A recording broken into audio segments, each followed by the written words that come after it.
The first night it happened, Lily thought it was her imagination. She had just moved into her new apartment, a quiet place, small but cozy, with creaky wooden floors that whispered under every step.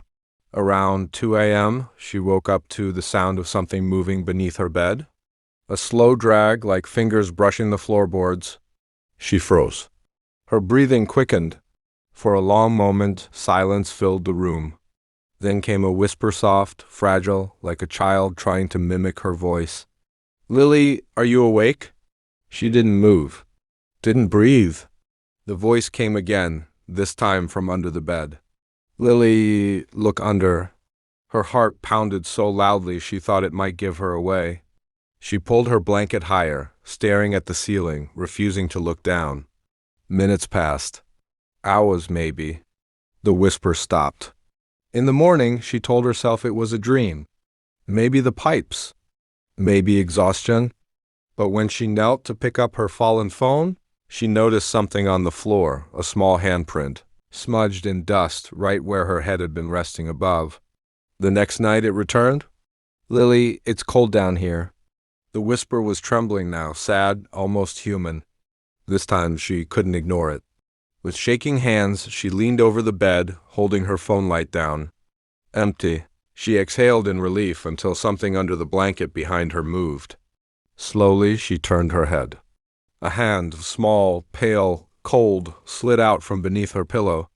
The last thing she saw before everything went black was her own face, staring back at her from under the bed, smiling. If you like this story, don't forget to like and subscribe for more true horror. Mara had always hated the old mirror in her grandmother's house. It stood taller than her, with a gold frame that had faded to the color of bone. A crack ran through the corner like a thin scar, and the glass always felt cold, colder than the rest of the room, even on warm summer nights. Her grandmother used to say, "Never stare too long after dark. Some reflections want more than to be seen." After her grandmother's passing, the mirror became Mara's. She didn't want it, but something about throwing it away felt wrong. So she brought it home, placed it in her bedroom, and draped a white sheet over it, just as her grandmother used to. For the first few nights, it was fine. But on the fourth, she woke to the faint sound of glass breathing. A long, slow inhale, then an exhale. Her eyes darted toward the mirror. The sheet was moving slightly, as though something underneath it was shifting. Mara sat up, frozen. Then, just as she reached for the lamp, the sheet slipped off on its own and fell quietly to the floor.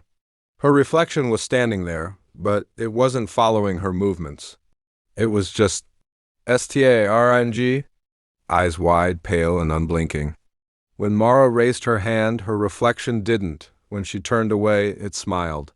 Heart pounding, she rushed forward and threw the sheet back over it. She slept with the lights on. The next morning, the sheet was gone, folded neatly at the foot of her bed. The mirror stood uncovered, and there were deep nail scratches running across the inside of the glass. That night, she decided to record it. She set up her phone to face the mirror and hit record before sleeping. When she checked the footage the next morning, her stomach dropped. At exactly 3:07 a.m., her reflection stepped out of frame while she was still asleep.